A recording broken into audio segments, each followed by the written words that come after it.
Hi welcome to our channel. ఈరోజు మనం most important and hottest news అప్డేట్స్తో మీ ముందుకు వచ్చేసాం. పాలిటిక్స్ నుంచి ఎంటర్టైన్మెంట్ వరకు, నేషనల్ నుంచి ఇంటర్నేషనల్ ఈవెంట్స్ వరకు టోటల్గా టాప్ 10 ఇంట్రెస్టింగ్ అప్డేట్స్ మీకోసం. ఇంకెందుకు లెట్స్ గెట్ స్టార్టెడ్.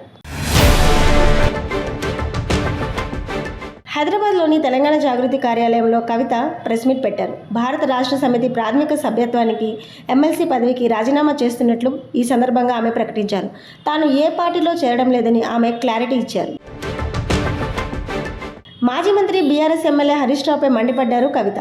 కేసీఆర్, కేటీఆర్ను కూడా ఏదో ఒక రోజు హరీష్ రావు ముంచేస్తాడన్నారు. హరీష్ రావు మేకవన్న పులి అని, అతన్ని నమ్మొద్దని తన తండ్రికి హితవు పలికారు కవిత. హరీష్ రావు ఎప్పుడూ తన స్వార్థ ప్రయోజనాల కోసమే చూసుకుంటారన్నారు. బీఆర్ఎస్ను ప్రజలు తిరస్కరించారని, అలాంటి వారి వెనుక తాను ఎందుకుంటానన్నారు సీఎం రేవంత్ రెడ్డి. ఎమ్మెల్సీ కవిత వ్యాఖ్యలపై సీఎం స్పందించారు. మీ కుల, కుటుంబ పంచాయతీల మధ్య మమ్మల్ని తీసుకురావద్దన్నారు సీఎం. భద్రాద్రి కొత్తగూడెం జిల్లా చంద్రగొండ మండలం బెండలపాడులో ఇందిరమ్మ ఇళ్ల లబ్ధిదారులు ఏర్పాటు చేసిన గృహప్రవేశ కార్యక్రమంలో పాల్గొన్నారు సీఎం రేవంత్ రెడ్డి. రాష్ట్రంలో 2004 నుంచి 2014 మధ్య 22 లక్షల ఇందిరమ్మ ఇళ్లను కాంగ్రెస్ ప్రభుత్వం కట్టించి ఇచ్చిందన్నారు. హనుమాన్ గుడి లేని ఊరు ఉండొచ్చు కానీ ఇందిరమ్మ ఇల్లు లేని ఊరు ఉండదన్నారు సీఎం. అన్ని జిల్లాల్లోనూ ఎరువులు అందుబాటులో ఉన్నాయని ఏపీ సీఎం చంద్రబాబు తెలిపారు.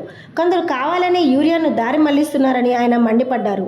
దారి మళ్లించిన వారిపై కేసులు నమోదు చేశామని, 3 కోట్ల విలువైన యూరియాని స్వాధీనం చేసుకున్నామని తెలిపారు. గణేష్ నిమజ్జనం సందర్భంగా తెలంగాణ ప్రభుత్వం ఈ నెల 6న శనివారం సెలవు ప్రకటించింది.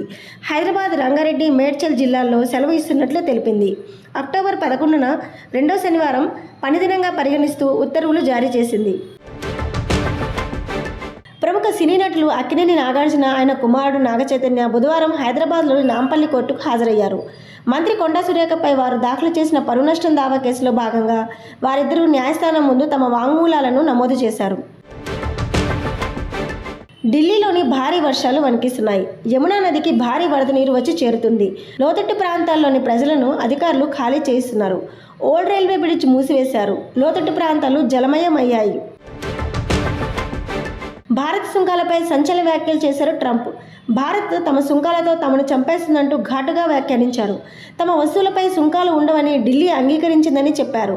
భారత్ వస్తువులపై 50% టారిఫ్లు విధించడాన్ని మరోసారి సమర్థించుకున్నారు. చైనా తన అమ్ముల పొదిలోని అత్యాధునిక భారీ అణు క్షిపణిని ప్రపంచం ముందు ప్రదర్శించింది. దీనిని DF-5Cగా వ్యవహరిస్తున్నట్లు గ్లోబల్ టైమ్స్ పేర్కొంది. ఈ సరికొత్త మిసైల్ రేంజ్లోకి భూగోళం మొత్తం వస్తుంది. అంటే ప్రపంచంలో ఎక్కడున్న లక్ష్యాన్నైనా ఇది ధ్వంసం చేయగలదు. అత్యాధునిక గగనతల రక్షణ వ్యవస్థలను ఛేదించుకొని వెళ్ళగలదని చెబుతున్నారు. ఇవి ఇవాల్టి అప్డేట్స్. మరిన్ని ట్రెండింగ్ వీడియోల కోసం న్యూస్ 18 తెలుగు యూట్యూబ్ ఛానల్ను సబ్స్క్రైబ్ చేసుకోండి.